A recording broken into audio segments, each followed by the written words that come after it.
Once upon a time there was a porter in Baghdad, who was a bachelor and who would remain unmarried. It came to pass on a certain day, as he stood about the street leaning idly upon his crate, behold, there stood before him an honorable woman in a mantilla of Mosul silk, broidered with gold and bordered with brocade. Her walking shoes were also purfled with gold and her hair floated in long plaits. She raised her face veil and, showing two black eyes fringed with jetty lashes, whose glances were soft and languishing and whose perfect beauty was ever blandishing, she accosted the porter and said in the suavest tones and choicest language, "Take up thy crate and follow me." The porter was so dazzled he could hardly believe that he heard her aright, but he shouldered his basket in hot haste, saying in himself, "O day of good luck! O day of Allah's grace!" and walked after her till she stopped at the door of a house. There she rapped, and presently came out to her an old man, a Nazarene, to whom she gave a gold piece, receiving from him in return what she required of strained wine clear as olive oil, and she set it safely in the hamper, saying, "Lift and follow." Quoth the porter, "This, by Allah, is indeed an auspicious day, a day propitious for the granting of all a man wisheth." He again hoisted up the crate and followed her, till she stopped at a fruiterer's shop and bought from him Shami apples and Osmani quinces and Omani peaches, and cucumbers of Nile growth, and Egyptian limes and Sultani oranges and citrons, besides Aleppine jasmine, scented myrtle berries, Damascene nopars, flower of privet and chamomile, blood-red anemones, violets, and pomegranate bloom, eglantine and narcissus, and set the whole in the porter's crate, saying, "Up with it." So he lifted and followed her till she stopped at a butcher's booth and said, "Cut me off 10 pounds of mutton." She paid him his price and he wrapped it in a banana leaf, whereupon she laid it in the crate and said, "Hoist, O porter." He hoisted accordingly, and followed her as she walked on till she stopped at a grocer's, where she bought dry fruits and pistachio kernels, tihama raisins, shelled almonds and all wanted for dessert, and said to the porter, "Lift and follow me." So he up with his hamper and after her till she stayed at the confectioner's, and she bought an earthen platter, and piled it with all kinds of sweetmeats in his shop, open-worked tarts and fritters scented with musk and soap cakes, and lemon loaves and melon preserves, and Zainab's combs, and ladies' fingers, and Kazi's titbits and goodies of every description, and placed the platter in the porter's crate. Thereupon quoth he, being a merry man, "Thou shouldest have told me, and I would have brought with me a pony or a she-camel to carry all this market stuff." She smiled and gave him a little cuff on the nape, saying, "Step out and exceed not in words, for, Allah willing, thy wage will not be wanting." Then she stopped at a perfumer's and took from him 10 sorts of waters, rose scented with musk, orange flower, water lily, willow flower, violet and 5 others, and she also bought 2 loaves of sugar, a bottle for perfume spraying, a lump of male incense, aloe wood, ambergris and musk, with candles of Alexandria wax, and she put the whole into the basket, saying, "Up with thy crate and after me." He did so and followed until she stood before the greengrocer's, of whom she bought pickled safflower and olives, in brine and in oil, with tarragon and cream cheese and hard Syrian cheese, and she stowed them away in the crate, saying to the porter, "Take up thy basket and follow me." He did so and went after her till she came to a fair mansion fronted by a spacious court, a tall, fine place to which columns gave strength and grace, and the gate thereof had 2 leaves of ebony inlaid with plates of red gold. The lady stopped at the door and, turning her face veil sideways, knocked softly with her knuckles whilst the porter stood behind her, thinking of naught save her beauty and loveliness. Presently the door swung back and both leaves were opened, whereupon he looked to see who had opened it, and behold, it was a lady of tall figure, some 5 feet high, a model of beauty and loveliness, brilliance and symmetry and perfect grace. Her forehead was flower white, her cheeks like the anemone ruddy bright, her eyes were those of the wild heifer or the gazelle, with eyebrows like the crescent moon which ends Shaban and begins Ramazan, her mouth was the ring of Suleiman, her lips coral red, and her teeth like a line of strung pearls or of chamomile petals. Her throat recalled the antelope's, and her breasts, like 2 pomegranates of even size, stood at bay as it were, her body rose and fell in waves below her dress like the rolls of a piece of brocade, and her navel would hold an ounce of benzoin ointment. In fine, she was like her of whom the poet said, On sun and moon of palace cast thy sight, enjoy her flower-like face, her fragrant light. Thine eyes shall never see in hair so black beauty encase a brow so purely white. The ruddy rosy cheek proclaims her claim, though fail her name whose beauties we indite. As sways her gait I smile at hips so big and weep to see the waist they bear so slight. When the porter looked upon her his wits were waylaid, and his senses were stormed so that his crate went nigh to fall from his head, and he said to himself, never have I in my life seen a day more blessed than this day. Then quoth the lady portress to the lady cateress, come in from the gate and relieve this poor man of his load. So the provisioner went in followed by the portress and the porter, and went on till they reached a spacious ground floor hall, built with admirable skill and beautified with all manner colors and carvings, with upper balconies and groined arches and galleries and cupboards and recesses whose curtains hung before them. In the midst stood a great basin full of water surrounding a fine fountain, and at the upper end on the raised dais was a couch of juniper wood set with gems and pearls, with a canopy like mosquito curtains of red satin silk looped up with pearls as big as filberts and bigger.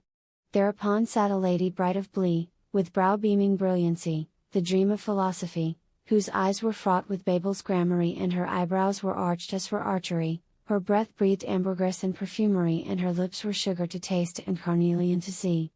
Her stature was straight as the letter and her face shamed the noon sun's radiancy, and she was even as a galaxy, or a dome with golden marquetry, or a bride displayed in choicest finery, or a noble maid of Araby. Right well of her sang the bard when he said, her smiles twin rows of pearls display chamomile buds or rimy spray.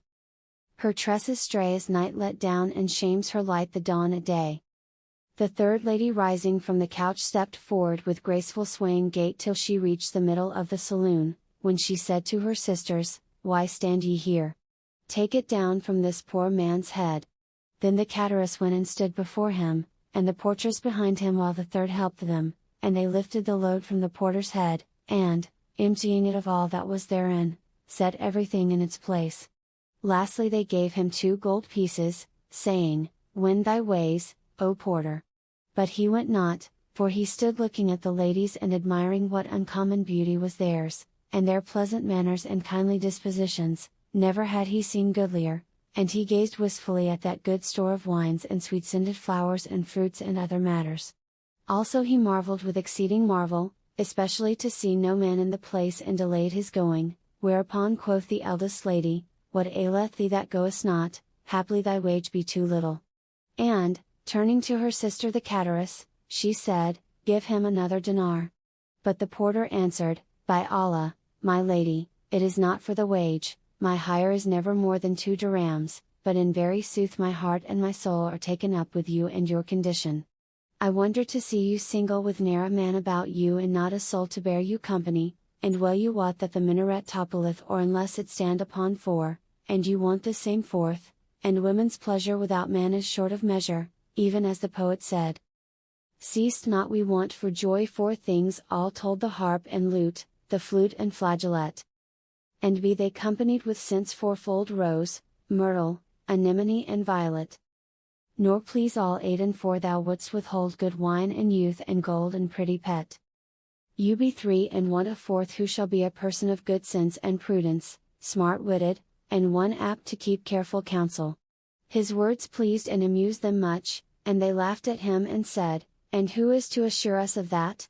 We are maidens and we fear to entrust our secret where it may not be kept, for we have read in a certain chronicle the lines of one Ibn al-Sumam.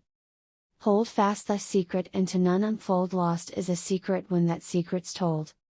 And fail thy breast thy secret to conceal, how canst thou hope another's breast shall hold?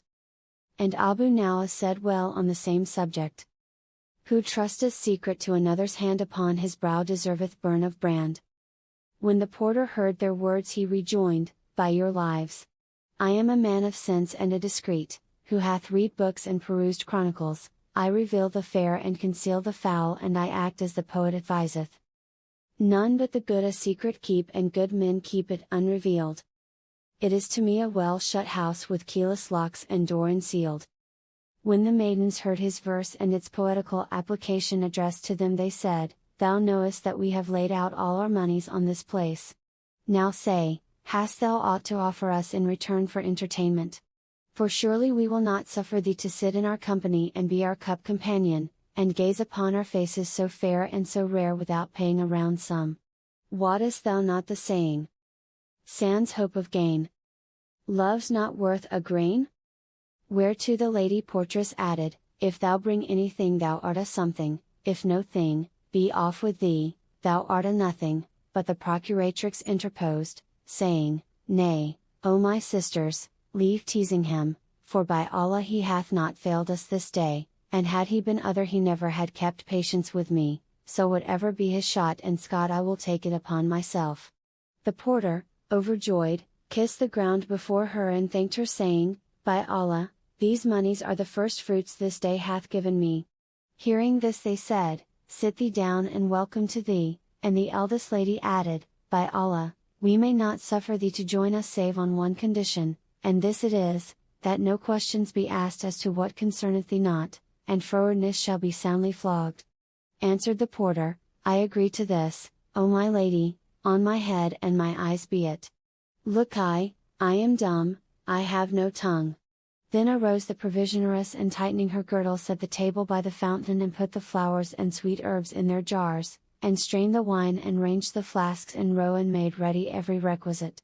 Then sat she down, she and her sisters, placing amidst them the porter who kept deeming himself in a dream, and she took up the wine flagon, and poured out the first cup and drank it off, and likewise a second and a third.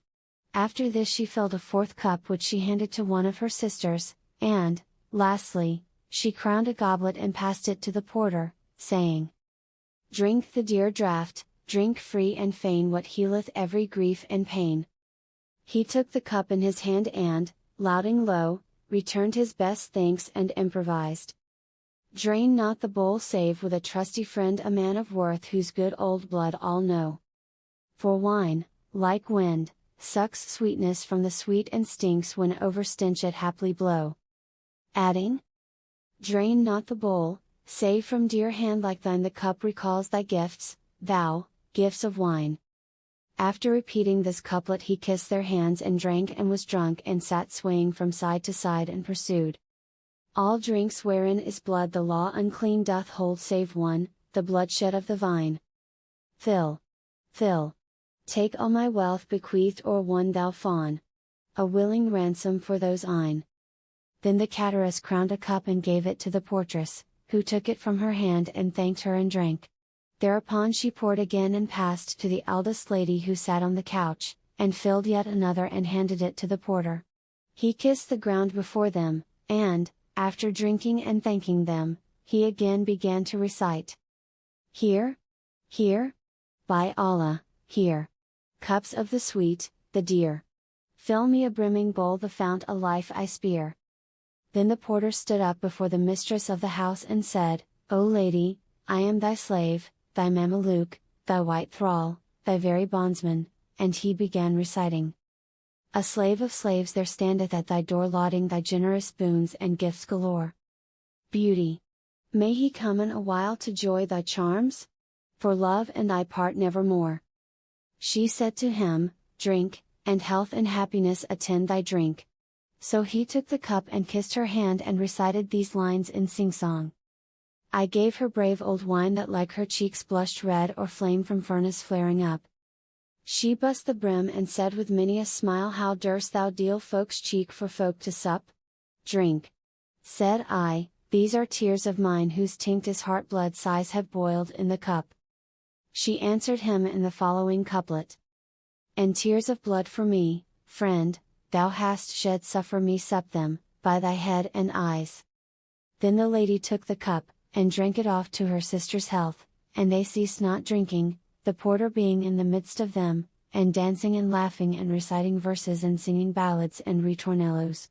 All this time the porter was carrying on with them, kissing, toying, biting, handling, groping, fingering, whilst one thrust a dainty morsel in his mouth, and another slapped him, and this cuffed his cheeks, and that threw sweet flowers at him, and he was in the very paradise of pleasure, as though he were sitting in the seventh sphere among the houris of heaven. They ceased not doing after this fashion until the wine played tricks in their heads and worsted their wits, and, when the drink got the better of them, the porter stood up and doffed her clothes till she was mother naked. However, she let down her hair about her body by way of shift, and throwing herself into the basin disported herself and dived like a duck and swam up and down, and took water in her mouth, and spurted it all over the porter, and washed her limbs, and between her breasts, and inside her thighs and all around her navel. Then she came up out of the cistern and throwing herself on the porter's lap said, O my lord, O my love, what callest thou this article?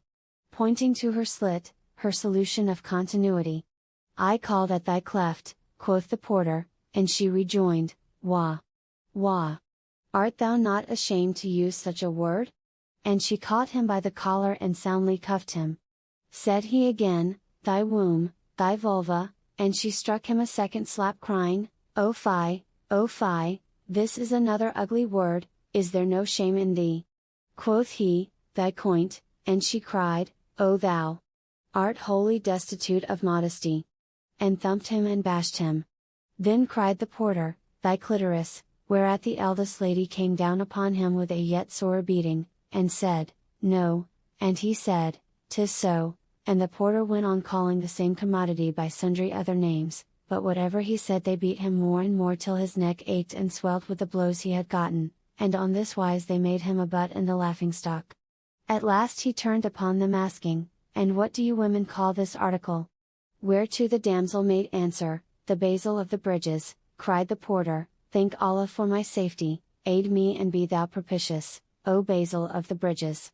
They passed round the cup and tossed off the bowl again, when the second lady stood up, and, stripping off all her clothes, cast herself into the cistern and did as the first had done. Then she came out of the water and throwing her naked form on the porter's lap pointed to her machine and said, O light of mine eyes, do tell me what is the name of this concern? He replied as before, Thy slit, and she rejoined, Hath such term no shame for thee? And cuffed him and buffeted him till the saloon rang with the blows. Then quoth she, O fie! O fie! How canst thou say this without blushing? He suggested, The basil of the bridges, but she would not have it and she said, No! No! And struck him and slapped him on the back of the neck. Then he began calling out all the names he knew, Thy slit, thy womb, thy coint, thy clitoris, and the girls kept on saying, No! No! So he said, I stick to the basil of the bridges, and all the three laughed till they fell on their backs and laid slaps on his neck and said, No! No! That's not its proper name. Thereupon he cried, O my sisters, what is its name? And they replied, What sayest thou to the husked sesame seed? Then the cateress donned her clothes and they fell again to carousing, but the porter kept moaning, Oh! And oh! For his neck and shoulders, and the cup passed merrily round and round again for a full hour. After that time the eldest and handsomest lady stood up and stripped off her garments, whereupon the porter took his neck in hand, and rubbed and shampooed it, saying, My neck and shoulders are on the way of Allah. Then she threw herself into the basin, and swam and dived, sported and washed, and the porter looked at her naked figure as though she had been a slice of the moon and at her face with the sheen of Luna when at full, or like the dawn when it brighteneth, and he noted her noble stature and shape, and those glorious forms that quivered as she went, for she was naked as the Lord made her. Then he cried Alack! Alack! And began to address her, versifying in these couplets. If I liken thy shape to the bough when green my likeness errs and I sore mistake it. For the bough is fairest when clad the most and thou art fairest when mother naked. When the lady heard his verses she came up out of the basin and, seating herself upon his lap and knees, pointed to her genitory and said, O my lordling, what be the name of this? Quoth he, The basil of the bridges, but she said, Bah, bah. Quoth he, The husked sesame, quoth she, Pooh, pooh. Then said he, Thy womb, and she cried, Fie, fie. Art thou not ashamed of thyself? And cuffed him on the nape of the neck. And whatever name he gave declaring 'tis so, she beat him and cried No! No! Till at last he said, O my sisters, and what is its name? She replied, It is entitled the Khan of Abu Mansur, whereupon the porter replied, Ha! Ha! O Allah be praised for safe deliverance! O Khan of Abu Mansur! Then she came forth and dressed, and the cup went round a full hour. At last the porter rose up, and stripping off all his clothes, jumped into the tank and swam about and washed under his bearded chin and armpits, even as they had done. Then he came out and threw himself into the First Lady's lap and rested his arms upon the lap of the portress, and reposed his legs in the lap of the cateress and pointed to his prickle and said, O my mistresses, what is the name of this article? All laughed at his words till they fell on their backs, and one said, Thy pintle. But he replied, No. And gave each one of them a bite by way of forfeit. Then said they, Thy pizzle.